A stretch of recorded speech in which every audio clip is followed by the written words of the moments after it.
Please forgive me. हाँ, क्षमापना दिवस है, इसलिए मुझे लगा आज के वीडियो की शुरुआत इसी से करनी चाहिए। अगर मैंने अपने किसी भी शब्दों से, कार्यों से या विचारों से आपका मन दुखाया हो तो प्लीज मुझे माफ कर दीजिए। और आज हम सीखेंगे टू फॉरगिव इस शब्द का पास्ट टेंस और पास्ट पार्टिसिपल। तो फॉरगिव का पास्ट टेंस होता है फॉरगिव और पास्ट पार्टिसिपल होता है फॉरगिवन। सो फॉरगिव, फॉरगिव, फॉरगिवन। इस और इसके जैसे कुछ और वर्ब्स हम आज सीखेंगे। आगे बढ़ने से पहले, अगर आपको मेरे वीडियोस काम के लगते हो तो जरूर मेरी चैनल सब्सक्राइब कीजिए, बेल आइकन पर क्लिक करके। कर दिया ना? हाँ। और आपको कौन से ऐसे वर्ब्स लग रहे हैं जैसे फॉरगिव है या कोई और वर्ब्स जो आप सीखना चाहते हैं, समझना चाहते हैं, तो मुझे अपने कमेंट्स द्वारा जरूर बताएं। ठीक है, अब आगे बढ़ते हैं। तो आज हम ये 5 वर्ब सीखने वाले हैं। पहला है फ्लाई, जिसका पास्ट टेंस है फ्लू और पास्ट पार्टिसिपल है फ्लोन। तो फ्लाई, फ्लू, फ्लोन। वैसे ही बेंड, जिसका पास्ट टेंस है बेंट और पास्ट पार्टिसिपल भी है बेंट। फॉरगेट, इसका पास्ट टेंस है फॉरगॉट और पास्ट पार्टिसिपल है फॉरगॉटन। फॉरगिव, जैसे हमने देखा, इसका पास्ट टेंस है फॉरगिव और पास्ट पार्टिसिपल है फॉरगिवन। और पांचवा है फ्रीज, जिसका पास्ट टेंस है फ्रोज और पास्ट पार्टिसिपल है फ्रोजन। तो आज के वर्ब्स थोड़े अलग हैं, थोड़ा ध्यान से देखिएगा। चलिए आगे बढ़ते। To fly. अब टू फ्लाई का मतलब है उड़ना। तो उसका डिक्शनरी मीनिंग अगर हम देखें हैं तो वो है व्हेन अ बर्ड, इंसेक्ट और aircraft flies it moves through the air. मतलब जब एक पक्षी, बर्ड या इंसेक्ट, कोई छोटा सा जैसे मच्छर हो या मक्खी हो, और एयरक्राफ्ट जो जो हम हवाई जहाज है, ये कोई भी इनमें से जब उड़ता है, फ्लाई होता है, फ्लाइज, तब वो हवा के थ्रू मूव होता है, मतलब हवा में उड़ता है। तो उड़ना सीधा मतलब है फ्लाई इज टू, उसका मतलब है उड़ना। अब इसका पास्ट टेंस है फ्लू। तो उसका एक हम एग्जाम्पल देखेंगे। The birds flu north for summer. मतलब जो पक्षी थे वो उत्तर की तरफ उड़े गर्मी के मौसम में। अब फ्लाई का पास्ट पार्टिसिपल है फ्लोन। तो इसका हम एक प्रेजेंट परफेक्ट का एग्जाम्पल देखेंगे। They have flown to Delhi. मतलब वो दिल्ली गए हैं, उड़ के गए हैं, तो इसीलिए हम कह रहे हैं they have flown to Delhi. अगर ट्रेन में गए होते तो we would have said they have taken the train to Delhi. तो यहाँ पे वो उड़ के गए हैं तो हम कह रहे हैं they have flown to Delhi. एक पास्ट परफेक्ट टेंस का एग्जाम्पल देखेंगे। I had flown all night and was tired. पूरी रात उड़ी थी इसीलिए मैं थक गई थी। हो सकता है कि कोई यूएस से आ रहा हो तो 14 घंटे की फ्लाइट हो तो रात के वक्त की हो सकता है तो वो यही कहेंगे कि आई हैड फ्लोन ऑल नाइट और थक गए थे। अब भविष्य काल, फ्यूचर टेंस, फ्यूचर परफेक्ट का एक एग्जांपल देखेंगे। Will have flown, she will have flown to London by the time you reach home. मतलब जब तक कि आप घर पहुंचोगे तब तक वो लंदन के लिए हवाई जहाज में उड़ चुकी होगी, इसलिए कह रहे हैं will have flown to London. अब देखते हैं टू बेंड इस वर्ब का मतलब। अब बेंड करना मतलब मोड़ना। तो टू कॉज टू कर्व, किसी चीज को अगर हम मोड़ते हैं, सीधी सी चीज है उसे अगर हम मोड़ते हैं तो हम उसको बेंड कर रहे हैं।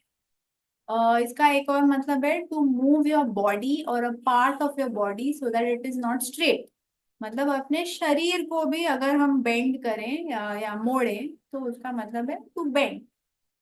तो अब इसका पास्ट टेंस है बेंट, जो टी से एंड होता है। तो इसका एक एग्जाम्पल है, they bent and touched her feet. मतलब वो झुके और उसके पैर लगे। तो ये था बेंड का बेंट पास्ट टेंस। अब इसका पास्ट पार्टिसिपल भी बेंट ही है। एक हम पास्ट परफेक्ट टेंस का एग्जांपल देखेंगे। Had bent, she had bent the rules to enter the team. मतलब टीम में सिलेक्ट होने के लिए उसने रूल्स बेंड किए थे, मतलब जो रूल्स होते हैं उनको तोड़ा था। तो आप एक तरह से इसे एक मुहावरे में इसका उपयोग हुआ हो ऐसा समझ सकते हैं। To bend the rules, bend the rules का मतलब है रूल को तोड़ना, जो नियम है उसका उल्लंघन करना। ये हुआ टू बेंड द रूल्स। तो पास्ट टेंस तो वही है बेंड, पास्ट पार्टिसिपल, तो इसलिए हमने ये पास्ट परफेक्ट में उसका उपयोग किया है। She had bent the rules to enter the team. अब एक एग्जाम्पल देखेंगे प्रेजेंट परफेक्ट टेंस का। He has bent the wire and made a pair of tongs। तो हमने उस एड में देखा था, तो एक छोटे बच्चे की हमने वो हैवेल्स वाली एड देखी है ना। वो छोटा बच्चा होता है जो उसके पास एक मोटी वायर होती है, उसे बेंड करके वो अपनी माँ के लिए एक चपाती फ्लिप करने के लिए जो टोंग्स होते हैं वो बनाता है। तो उसने वायर को मोड़ा है, बेंड किया है। इसीलिए हम इस वाक्य में उसका उपयोग कर रहे हैं कि he has bent the wire and made a pair of tongs। अब एग्जाम्पल हम एक देखेंगे भविष्य काल का, मतलब फ्यूचर परफेक्ट टेंस का। he will have bent her will with his patience। अब यहाँ पे बेंड मोड़ने की बात कर रहे हैं, पर किसी की मर्जी को बदलने के कॉन्टेक्स्ट में बोल रहे हैं हम।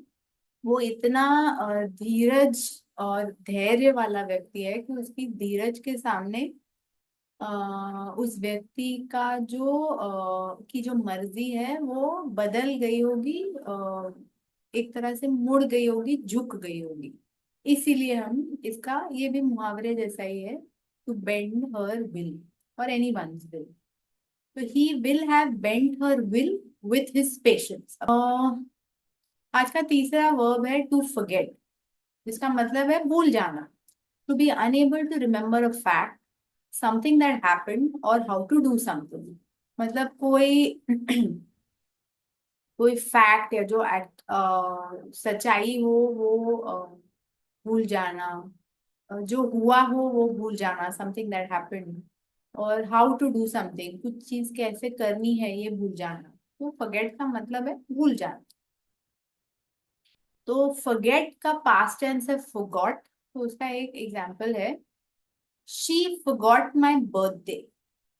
मतलब वो मेरा जन्मदिन भूल गई। और इसका पास्ट पार्टिसिपल है फॉरगॉटन।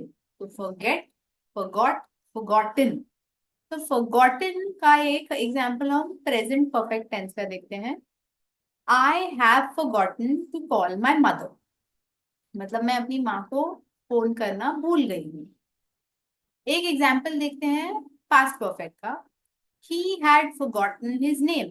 मतलब वो अपना नाम भूल गया था, तो हैड फॉरगॉटन। और एक एग्जाम्पल देखेंगे हम भविष्य काल का, फ्यूचर परफेक्ट टेंस का।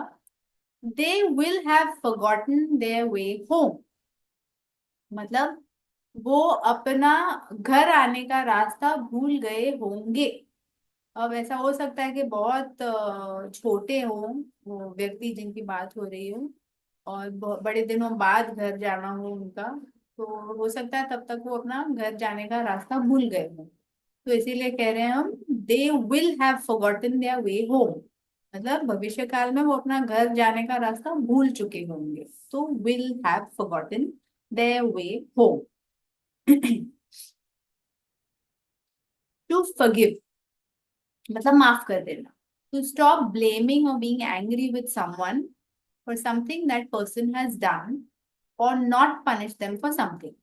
मतलब किसी के ऊपर गुस्सा होना, बीइंग एंग्री, किसी से गुस्सा होना छोड़ देना। उन्होंने जो भी किया हो, for something that they have done, उसके लिए उनसे गुस्सा होना छोड़ देना, उनको ब्लेम करना कि किसी के ऊपर दोष डालना, ये हम छोड़ दें। मतलब हमने उन्हें माफ कर दिया। और नॉट टू पनिश देम, मतलब उन्हें सजा नहीं देना। तो ये टू फॉरगिव का मतलब है माफ कर। तो फॉरगिव का पास्ट टेंस है फॉरगिव। तो उसका एक एग्जांपल है ही फॉरगिव हिज फादर, मतलब वो अपने पिताजी को उसने माफ कर दिया। तो ही फॉरगिव हिज फादर। अब इसका पास्ट पार्टिसिपल है फॉरगिवन। तो फॉरगिव, फॉरगिव, फॉरगिवन। तो फॉरगिवन इस पास्ट पार्टिसिपल का हम एक एग्जांपल देखते हैं प्रेजेंट परफेक्ट टेंस का। शांति हैज फॉरगिवन हरसेल्फ, मतलब शांति ने अपने आप को माफ कर दिया है। अब ये लाइफ में भी बहुत जरूरी है कि हम अपने आप को भी माफ करना सीखें। एक एग्जाम्पल है पास्ट परफेक्ट टेंस का। She had forgiven her boss, मतलब उसने अपने बॉस को माफ कर दिया था। उसके जो एम्प्लॉयर थे, जो उसके सीनियर थे, उनको उसने माफ कर दिया था। ये भी बहुत जरूरी है लाइफ में। और एक एग्जाम्पल है भविष्य काल का, फ्यूचर परफेक्ट टेंस का। They will have forgiven you after having read your letter, मतलब तुम्हारी चिट्ठी पढ़ने के बाद उन्होंने जरूर तुम्हें माफ कर दिया होगा। मतलब ये हम फ्यूचर टेंस की बात कर रहे हैं कि तुमने उन्हें चिट्ठी तो लिखी है, जैसे ही वो तुम्हारी चिट्ठी पढ़ेंगे वो तुम्हें जरूर माफ कर देंगे। तो they will have forgiven you after having read your letter. तो दोनों चीजें हैं, चिट्ठी पढ़ना और माफ करना दोनों फ्यूचर में है। तो विल हैव फॉरगिवन ये हुआ फ्यूचर परफेक्ट टेंस। और आज का आखिरी वर्ब है फ्रीज, मतलब किसी चीज को जमाना।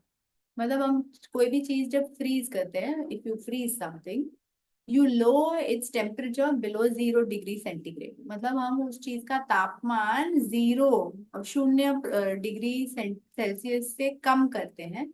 और उस वजह से causing it to become cold and often hard, जिसकी वजह से वो ठंडा और कड़क हो जाता है। तो फ्रीज करना मतलब किसी चीज को जमा देना, ठंडा कर देना, इतना ठंडा कि वो कड़क हो जाए। तो फ्रीज का पास्ट टेंस है फ्रोज। उसका एक एग्जांपल है they froze the liquid to make kulfi, मतलब कुल्फी बनाने के लिए उन्होंने वो जो लिक्विड था, जो पानी या था कोई चीज का पेय पदार्थ था, उसको फ्रीज कर दिया कुल्फी बनाने के लिए, जमा दिया। फ्रीज का पास्ट पार्टिसिपल है फ्रोजन। तो फ्रीज, फ्रोज, फ्रोजन। तो फ्रोजन का हम एक एग्जांपल देखते हैं प्रेजेंट परफेक्ट टेंस, मतलब वर्तमान काल का। He has frozen the peas for winter, मतलब उसने जो मटर है, हरे मटर, उसने हरे मटर विंटर मतलब ठंडी की सीजन में खाने के लिए फ्रीज कर दिए। ऐसा करते हैं ना कुछ लोग, सब्जियां फ्रीज कर देते हैं, अगर विंटर में तो सब्जी नहीं मिलने वाली, तो जब समर में मिल रही होती है तो उसे फ्रीज करके रेफ्रिजरेटर में रख देते हैं ताकि विंटर में खा सके। एक एग्जाम्पल देखेंगे हम पास्ट परफेक्ट टेंस का। The river had frozen in December, मतलब दिसंबर के महीने में जो रिवर है, जो नदी है, वो फ्रीज हो गई थी, जम गई थी। एक एग्जाम्पल देखेंगे हम भविष्य काल का, फ्यूचर परफेक्ट टेंस का। She will have frozen enough mango juice to last for the rest of the year, मतलब हो सकता है किसी को आम का रस बहुत पसंद हो, तो वो कह रहे हैं कि उसने इतना सारा आम का रस जमा दिया होगा कि बाकी पूरे साल के लिए मिलेगा खाने के लिए, इतना जमा दिया होगा। तो शी विल हैव फ्रोजन, मतलब फ्यूचर, भविष्य काल का बोलना है। She will have frozen enough mango juice, इतना मैंगो जूस, इतना सारा मैंगो जूस फ्रीज किया होगा कि to last for the rest of the year, मतलब बाकी पूरा साल चलेगा, उतना मैंगो जूस उसने फ्रीज कर दिया होगा। तो फ्यूचर परफेक्ट टेंस। तो ये थे आज के 5 इरेग्युलर वर्ब जो हमने पढ़े आज। और आपको कोई भी दिक्कत हो, कोई भी सवाल हो, तो जरूर अपने कमेंट्स द्वारा मुझे बताएं, मैं जरूर आपकी क्वेरीज देख के रिप्लाई करूंगी। और आपको क्या टाइप का कंटेंट देखना है, क्या सीखने में इंटरेस्ट है, वो भी मुझे अपने कमेंट्स द्वारा बताएं। मैं हर रोज एक वीडियो बना के लाती हूँ जिससे आपकी मदद हो। मेरी शुभकामनाएं आपके साथ हैं, और मेरे साथ जुड़े रहने के लिए धन्यवाद।